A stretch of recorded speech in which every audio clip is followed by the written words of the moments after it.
All right, ladies and gentlemen, welcome to episode 13 of the Totum podcast, which we still need a name for. So if you've got ideas or suggestions, please send them in. Our next guest, before our next guest comes, we're going to have a name for this thing.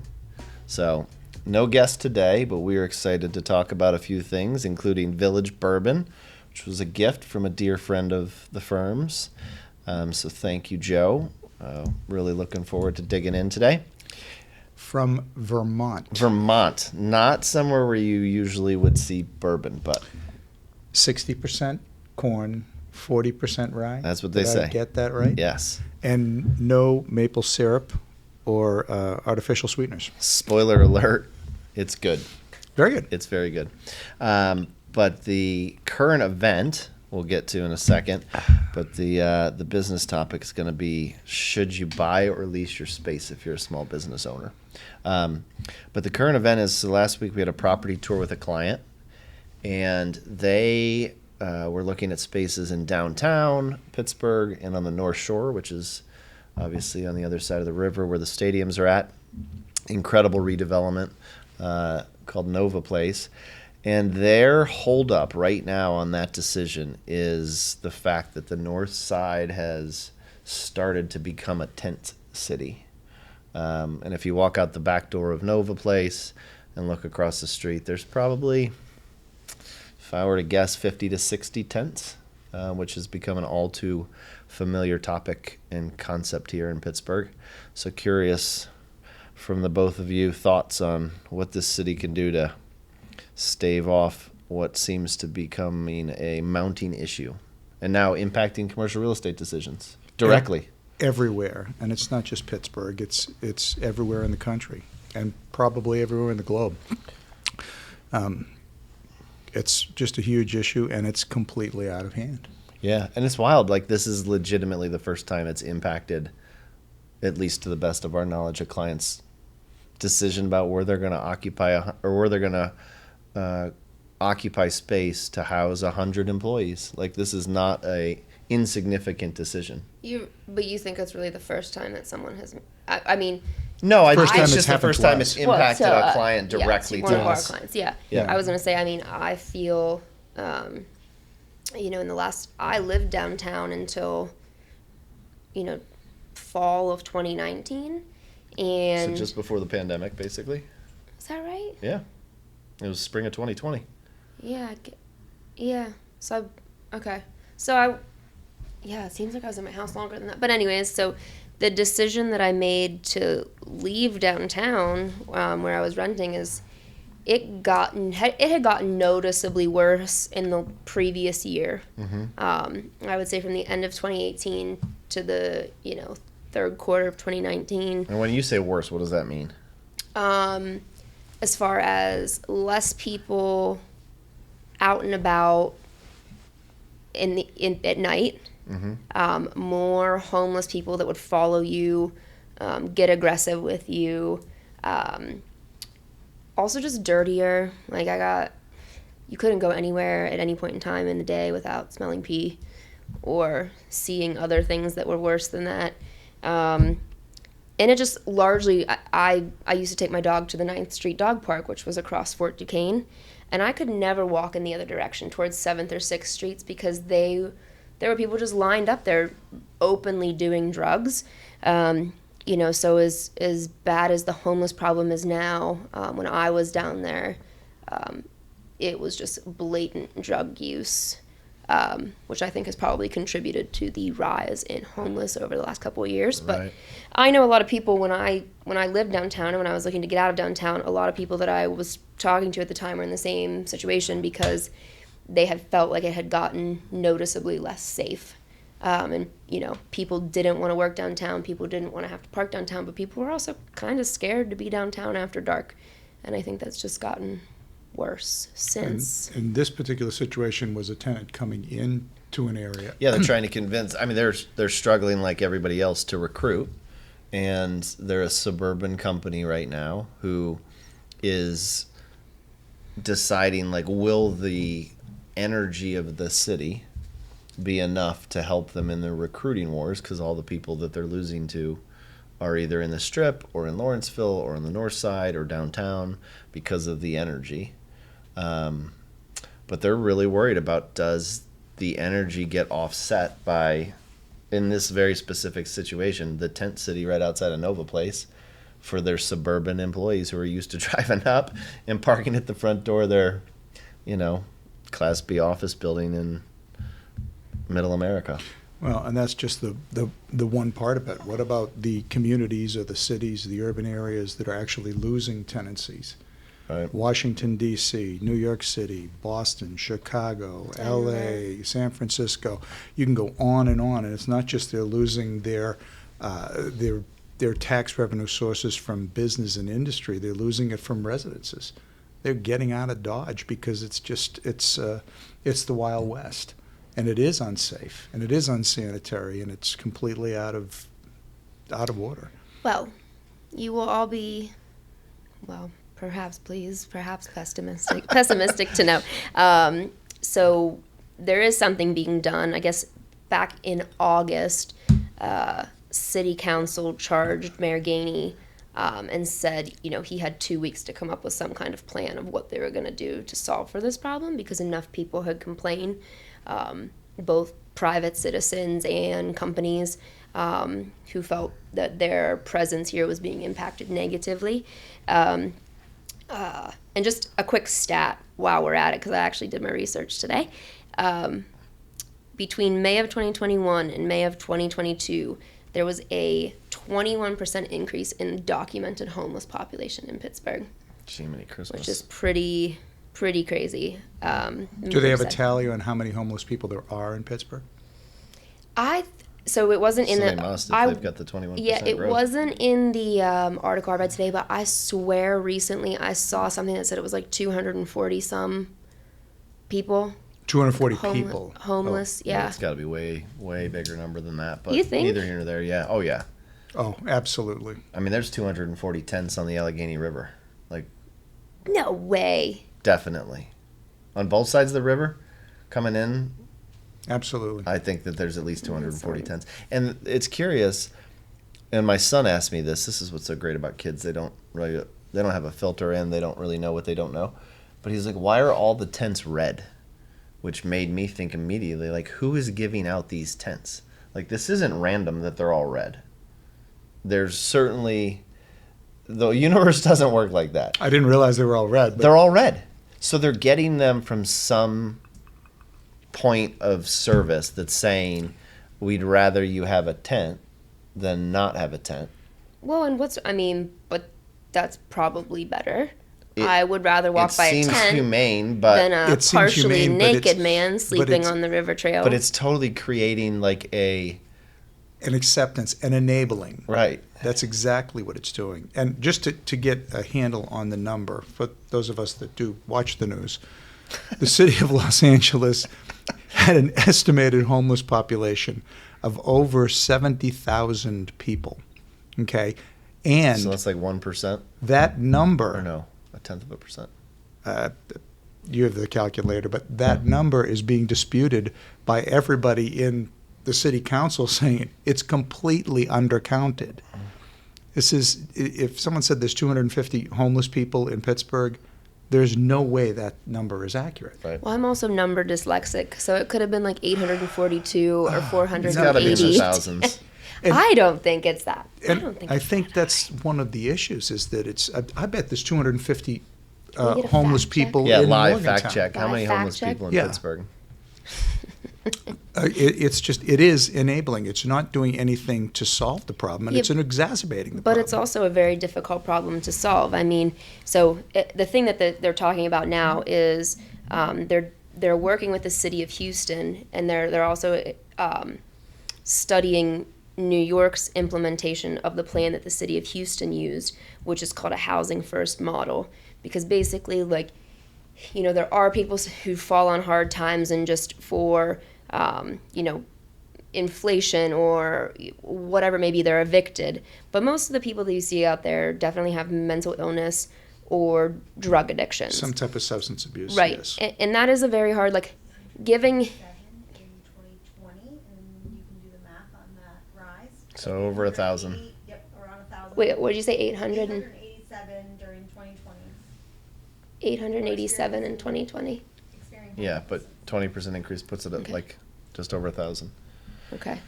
So what? Disregard the 248 number. But anyway, so there's this plan that's called the Housing First Plan that has been successfully implemented in the city of Houston. Now New York is rolling out a similar plan, which basically seeks to provide these people with housing immediately while they then work to solve for the underlying problem of the mental health crisis or the drug addiction. So it's a costly plan. The city of Houston spends about $100 million a year on implementing this, whereas right now Pittsburgh and Allegheny County have about $50 million in the annual budget dedicated to assist with homelessness. So it's probably more than they spend on schools. did you just say 50 million? Mm-hmm. And there's only 1,000 homeless people in the city? That's $50,000 per person. That's just throwing money at a problem. The city of Denver just recently announced that they have a program or a plan, I don't know whether it's been enacted, to pay homeless people $1,000 per month. So $12,000 per year to put in the hands of someone who is drug addicted. Potentially. I don't have a statistic to back this up, Right. but I would wager to say at least half and probably 3/4 are on the street because of some form of addiction. Or mental health. But again, mental I health. mean, but how's Absolutely. that any better? I mean, you can give them that money. I'm sure there's some kind of stipulation that they have to use a portion of it for housing, but I don't think that you should give them that money. I think that well, what do we do with the people, Michael? Well, that literally is the conundrum. Like, It- what do you do? we have to solve for the root problem. Like, So what's Gainey's plan? You said 2 weeks? well, I mean, he had 2 weeks to come up with a plan. From what I can tell, at Those the 2 2 weeks week have window, expired. the 2 weeks was expired at the beginning of the month. 2 weeks ago. So I don't think the plan has been rolled out yet, but the most recent article I read said that he and I do give him credit because I don't know many previous mayors or city officials that would actually walk down through those like little tent communities, but his plan, and maybe he didn't do it, I don't know, but his plan was to walk down through there, talk to these people, then also go to New York City and see their implementation that is in progress of this Houston plan. But obviously there is still going to be a funding gap likely. So I don't know. There is a shelter under construction in downtown Pittsburgh currently Right. that will provide housing to 100 additional homeless people. So it's like 10%. We're like drastically and actually that's probably not a statistic, but every article said that Pittsburgh just does not have the capacity to accommodate these homeless people, to get them off the street by way of shelter. Well, first of all, there's no shelter on the street, so let's start there. So, No, she's they're saying like Yeah, built but- shelters. but there has to be some type of place. And my solution is a lot more brutal than anybody else's, I'm assuming. No, because you have to get them off the street to start to solve the problem. How do you triage who is treatable and who isn't? Who is Well, that's what this would do. long-term? It's a housing first plan to get them off the street. But to are you provide sending them with- to 150 different locations of this being here or there or wherever? And you have to find some form of a makeshift place to literally get them off the street to start with, to try Yeah. to figure out what the And problem that's is. what this would and do. It not would let provide them housing back. first to where they could triage and have professionals there to diagnose, like almost like a halfway house or a step down house in some capacity. Some type which- of. Yeah, I mean, costly, but also like What's costly, but what's the impact of not doing it? Maybe having more companies like this client who are saying, no, we're not going to come downtown. Then you lose that tax base. I mean, it is a vicious It's a cycle. breakdown in society. It's people. Well, we can't go down that rabbit hole today. No, I but gotta have no, bourbon but- for that. but Hot the tea point- is not gonna get me through it. Here's the bottle. Yeah. No, but it's just if you are coming down to a community and saying, you have people living on the street, you have people defecating on the street, you have people harassing other citizens. That's not safe. It could be That's a Kenny Chesney concert or a Monday. The point is that it's not for civilized society, and we've allowed it to get to that point. Well, at some point in time, you have to stop it. You have to stop it, and in order to stop it, you have to do it in a almost with a finality. And there's no other way of doing that without being brutal about it. You have to get these guys off the street in the first place. I don't think that's the and case. not let them back on. I think if there is enough of a rehabilitative component where you get them off the street and provide them with access to rehabilitative care, you can increase the likelihood that they will not just wind up back on the street a year later. Well, cart before the horse. First of all, if you get them off the street, you do not allow them back on the street. I think that's where the brutality comes from. Like, at some point, in order to solve the issue, somebody has to go to the north side and stand outside a Nova Place and eliminate that tendency. Remove them. Like, that has to happen, you haven't solved the problem, even if you have a great solution in the background. So I mean, it is fascinating that it is legitimately creeping into multiple $1-million decisions by corporations. Well, think of other areas with much larger homeless problems.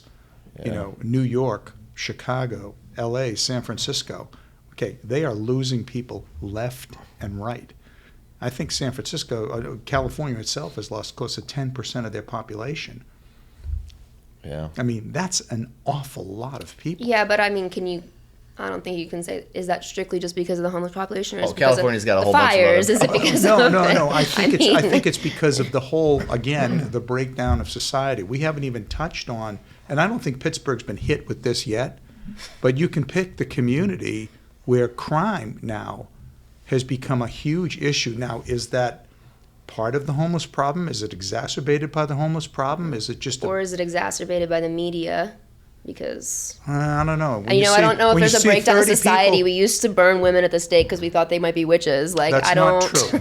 That is not true. We drowned them. I don't know if we're disintegrating society or no, they weren't burned. Moral fabric is really unraveling. Here. Well, I mean, listen, as an organization, we need to figure out a way to help in the process, but at the same time, it's a daunting task that I hope, if there's anybody out there who's listening, if we can do anything to help. Yeah, and I don't mean to be, Snidely Whiplash here, but it's that you have to start someplace and at least eliminate the future part of the problem to get them into a place where they can be triaged. When companies are coming into certain areas and certain markets, one of the things that's going to be on their checklist of things to do, tell me about the crime. Tell me about the homeless situation. I know what it's like to come down here, but all the other things that they wanted to find out, space, availability, taxes, employment base. Now those are going to be questions that are on their checklist, and they're not going away. Yeah, I would think that the Allegheny Conference and like Jeremy at the Downtown Pittsburgh Coalition, they got their hands full right now. Absolutely. With very difficult decisions. But again, to the extent that we can participate in a solution, I think it'd be good. Well, there's Light of Life. Right, Rescue which just mission. built that incredible facility. Yeah, we could go volunteer there. Michael could give them some pep talks, Right. some life lessons. But Somebody's got to bell the cat. Back to how does this relate to like our world in the real estate space? And you guys are going to crack up. You see how he's running away from all this? I am. Yeah. No, I'm not running away. The reality is, He's the got topic the was, scooter on right Sure now. do. I wish it would have happened 10 minutes ago. Last week, Paige, you came to me and talked about should a client buy or lease, and can we do an analysis to help them work through that? But, this is part of the thing. When you're buying something, you are now fixed to it. You so are let's permanent. just say you bought a building next to what is now a homeless tent community on the North Shore. Substantially difficult to unwind that investment versus if you were leasing at Nova Place and you decided, I don't want to walk past this tent community anymore. You let a lease burn off and you walk away. So I do think it, in a weird, twisted kind of a way, does relate back to should you own or should you lease, and what are the pros and cons of all of the in between. But to clarify, the lease versus buy question that I asked you was in no relation to anything Correct. about the homeless. So, we work with a lot of small business owners who are starting to make some of these decisions for the first time. And I did have a franchisee client of ours ask, so for example, we can afford $5,000 a month in rent. But the certain areas that they were looking in, maybe there weren't a ton of options for lease. So they asked for a model on what could they afford to buy if they were willing to have a monthly burn of $5,000 in total. And I think the answer would probably surprise most people.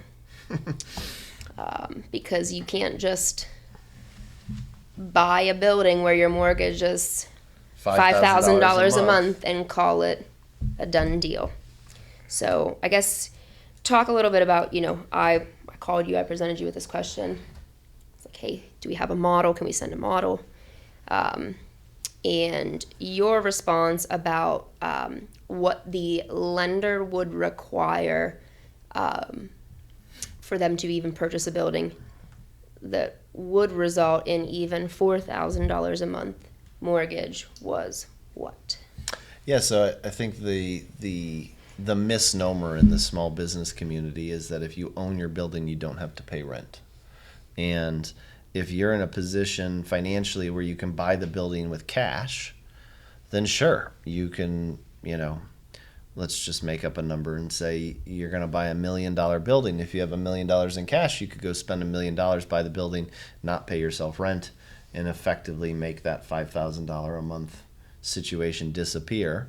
The reality is, if you don't have $1 million and you want to go buy $1 million building, you're probably going to go to a bank and borrow some money.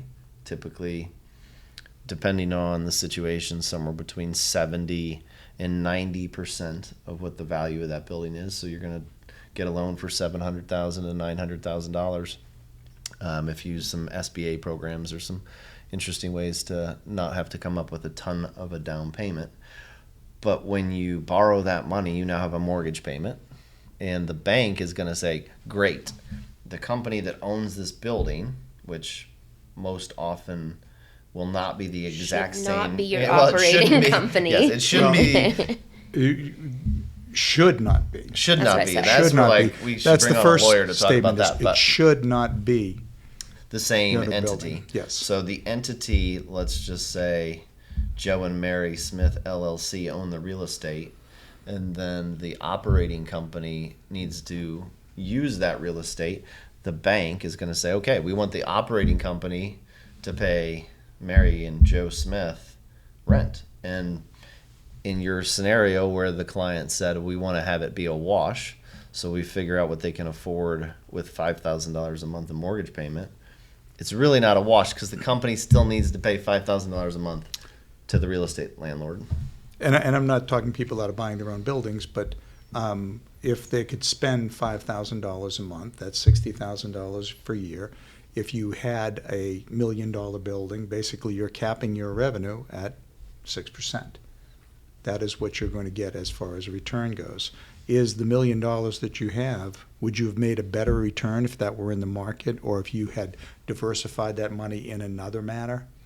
So in the answer to the question, should you buy or should you lease, or at least if it was posed to me, is I have no idea. It depends. And there's so many other variables. And I think the important thing is let's just start to identify the variables and your options and the things that you go from there, because there's just so many of them. And just to rewind, you said you're capping your rent at 6%. Where are you getting that number from? $60,000 in rent. You don't have to slam your glass. I was just asking a question. God damn it! Like God bless it. Jesus. $60,000 is that would be your return on $1 million investment. if they were paying $60,000 a year in rent. Yeah, so and if you they made bought something for $1 million, investment. that's $1 million investment, and they got Got it. $60,000 back every year.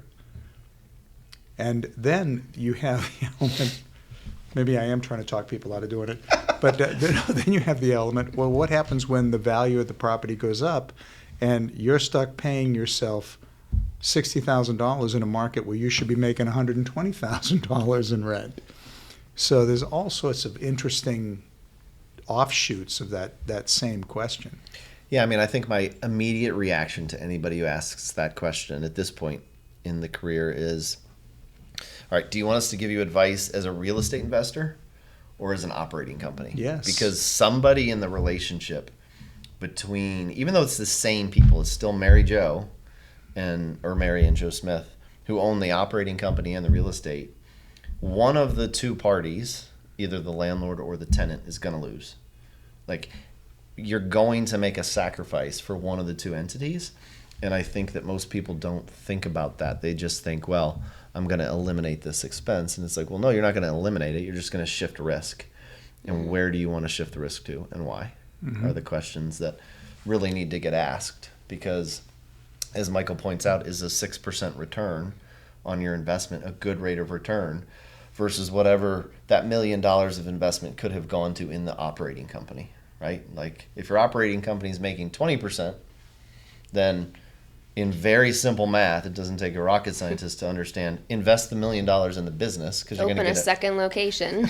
you're going to get a 20% return on that versus a 6% return on the real estate. But the other part that I wasn't factoring in there is what happens with the appreciation of a certain property too. Mm-hmm. You could buy something for $1 million and all of a sudden turn around and 10 years later it's worth $2 million.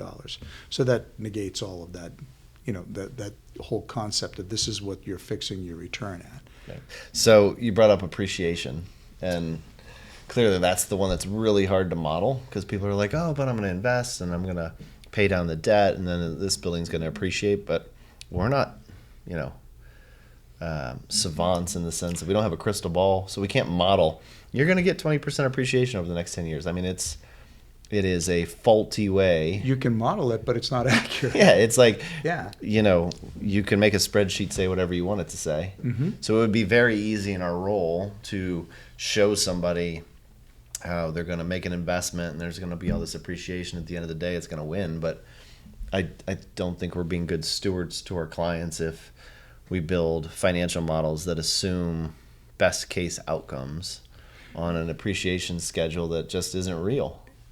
True, but then you have let's just say the open marketplace that looks at people that had warehouses in the Strip district. Oh my By way gosh, of right. example, they looked at and they saw a 500, 600% return on the purchase price and go, oh my God, this guy, we got to own our own building. And you can't predict that. You can't. Which is exactly why the conversation is, do you want to be a real estate investor or do you want to own your own building? Absolutely. Because if you come to me and say, I want to make a real estate investment, what are the areas of Pittsburgh where I'm most likely, not guaranteed, but most likely to get appreciation? It's probably not the same place that you would want to open your operating business at this moment. Potentially. It's- Or we at least could have an educated opinion on that matter. We could say, here are the areas of town where we suspect over the next 10 years you're probably most likely to have appreciation. But that really doesn't solve for, is that the right place for the business? And, Right. and I think another thing that has to be factored into it is where are you with your small business?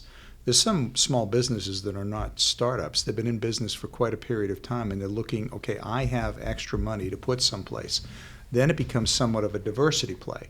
Right. So there are opportunities there where now you're separating into a family part of your business. You're getting a separate thing that, okay, now I know that this is secure here.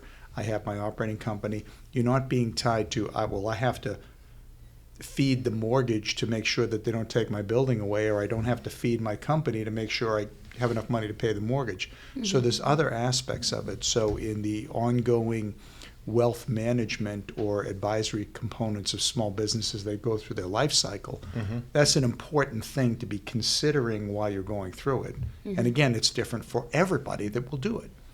Right. Yeah, and it's not, listen, Totum's not immune to this situation. We're in the real estate business.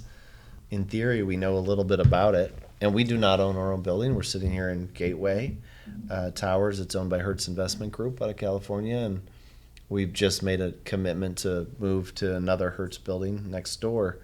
And I've definitely have had some people say, "Why don't you own your own building? Like that's what you do for a living." And it's like, yeah, but the things that I want the company to accomplish relative to the environment and the space that we're looking for, we can't afford. We cannot buy a 24-story tower in downtown with incredible access points to the highway system, great access to the riverfront, great access to the point and the market square. Like, purchasing doesn't jive with the goals of the organization, even though, yeah, would we like to make an investment in real estate, which we're doing on a daily basis in other areas? Sure we would, but it doesn't mesh with the office environment that we're looking at for Totum. Otherwise, we'd be making a sacrifice.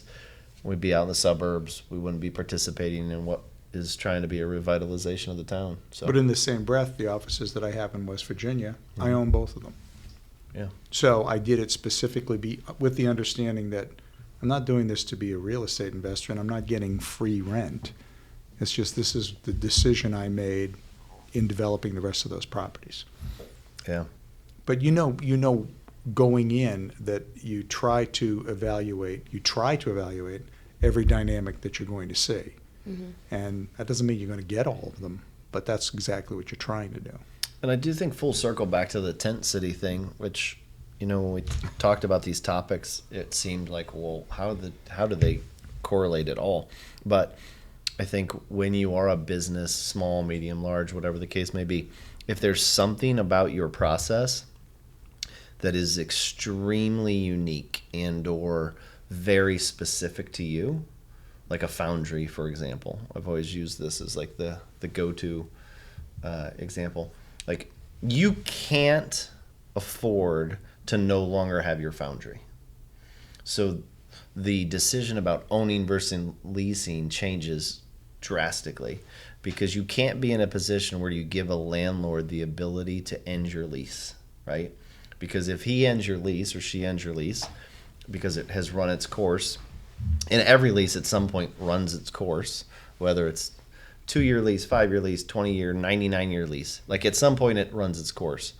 And if it's run its course and you're in the foundry business and you don't own the real estate and the landlord decides they don't want you there anymore, you no longer have a business. Absolutely. Because it's mission critical. Like, the real estate is mission critical to the outcome. So I think that, hopefully our clients recognize the best value we can add is making them think critically about, is your real estate critical to your business? Yes or no? And then I think the decision about owning versus leasing Absolutely. It comes changes right, the game. It comes right to the forefront. Right. You don't want anybody else to control your destiny. And some things are just But it's also a literally- life stage thing, because maybe you do for a little while. Maybe you're willing to have someone else control your destiny to offset some risk on your end. The foundry It's all example. about risk. That's such a good point. The foundry example is like you would have to do that day one, but with the rest of it is you have to always be looking downstream. Okay, what are the consequences if I do this? What are the consequences if I do that?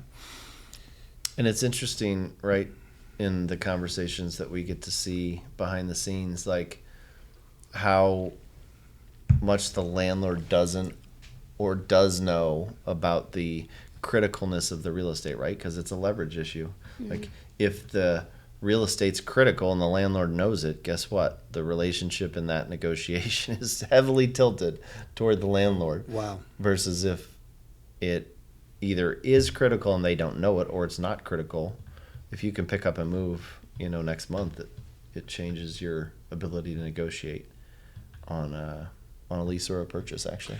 Well, mentioning that, I think another thing that a lot of tenants fail to consider, is there a point in time during a lease extension or a lease negotiation where you should really be looking at, okay, I have a lease that's coming up, the market it's going to be a little bit more expensive for me. Should I entertain buying the facility that I'm actually in as a defensive play against the lease negotiation?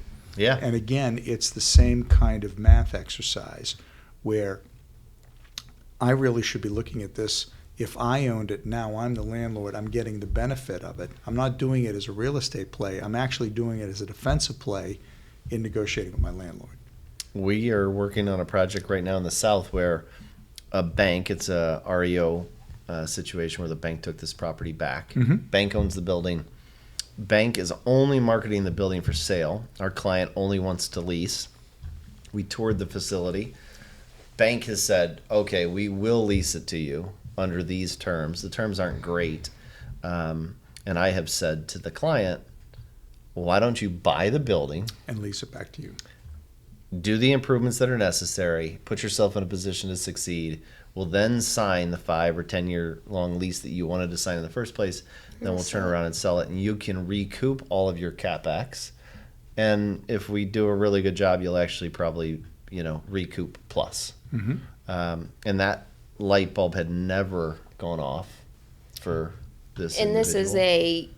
this is probably a multi-location, well-capitalized operating company, though, Correct. so that doesn't always apply to The small business owner. small business, single, 2-unit, 3-unit, 4-unit operations or franchises. The value add that you are discussing there is because of the credit of that tenancy that would be in place to sell it as Right. an investment. Per podcast, like number 4 or 5, where we talked about credit, right? Yeah, but that would be one of those things where they never really considered it because it was never something that it's in the mainstream. But you try to look at all the assets that you have there and what are all the arrows in my quiver? And this is something that I can do to try to solve a problem that nobody else is looking at from this direction. And back to the discussion about, if you're looking to renew a lease and the real estate is mission critical to what you are doing, and you try to negotiate, you try to buy the building. If that doesn't work, does that screw you in negotiating the lease extension? Like, how do you navigate that so that showing your cards to be like, hey, we want to buy the building, doesn't let the landlord know, oh, this is really important real estate to them. I'm going to refuse to sell it. I'm going to jack up their lease rate and be way less willing to negotiate on terms of this lease renewal with them. That's a great question, and I think that's our job to make sure that the landlord never catches wind of that. Or is that a scenario where in negotiating initial leases, you would say to a tenant, like a client that was a tenant, even if you think you don't want to buy it now, or if you think if you do have one of those businesses where you have equipment or machinery or a layout or a location of a facility that's going to be mission critical to your operation, even if you don't think you want to own it now, try to negotiate in a right to purchase from day one. Yeah.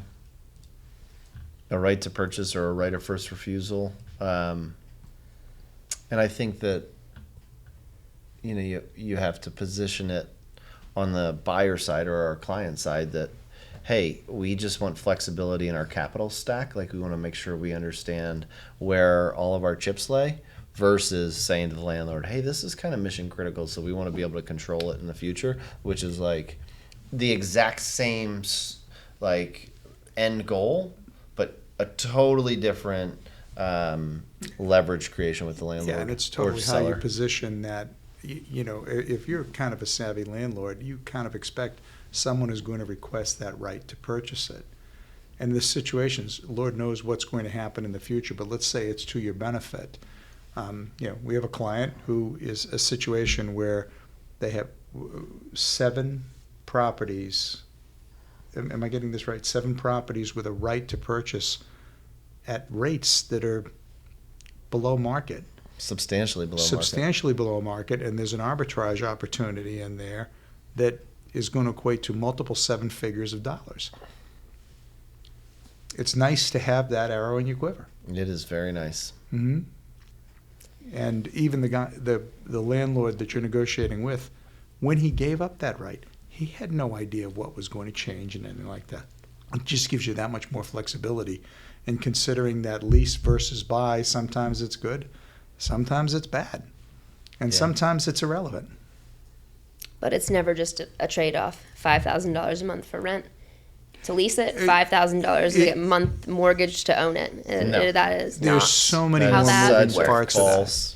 Yeah, and I think that's the whole idea, is to identify as many ways as this can be positive as it can be a negative or even a wash.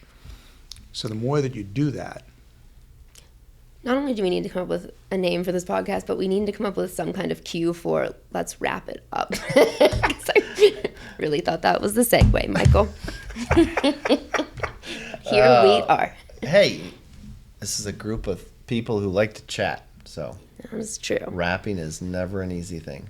Yes. But Unless yes. you. I don't think- even go there. I think you summed it up very well, that just because you have a $5,000 a month rent payment doesn't mean that you can buy a building with a $5,000 a month mortgage and call it a wash. Yeah. That is a fact. Unless you're not financing it. Well, Then maybe. even if you're not Even if financing, you're not financing it's it, there's still not a somebody- fact, but it gets a little more gray, but it's still definitely not a fact. yeah, I think no matter what decision you're going to make, the more you look at it from a 20,000-foot point of view to see all the little impacts that can occur, you're going to be better off. Right. So with that, like us, dislike us, whatever it is, Like me, dislike Michael. or do that. I don't think you have that option on our platforms. No, I but- mean in life. No. Jeez. Actually, that would Man, be good. Paige is Can throwing. we put that in there? Paige is The- throwing bombs to end the end this one. But, But we do need a name. We need a name. We very so ideas seriously for need names. a name. We need guests. We need some guests because we really enjoyed episode 12 with Mr. Dolan, and we're excited about a few guests that we have on the horizon. But we can't wrap 100% yet until a final verdict on the Village Bourbon. Oh, I liked it.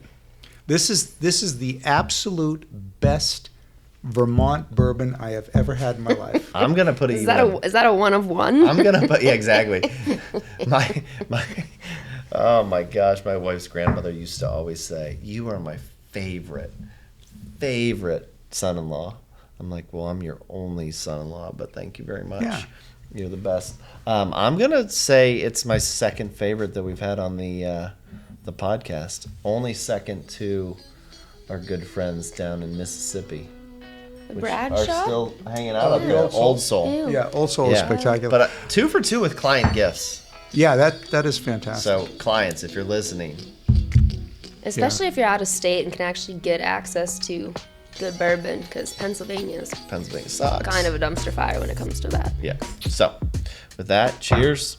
Well, there's a Cheers. challenge that we should scour the great state of Pennsylvania to see, is there a bourbon worthwhile that's Few. podcast worthy? We haven't done it yet, but few. That's a good one, and that's Pennsylvania. A guy I went to college with works at a distillery near Philly.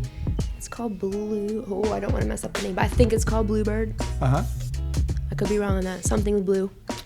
But I have actually heard that their bourbon is very delightful. Well, with that, So I will find a bottle of that. send us That's your the key. bourbon. And have a good day. Thank you.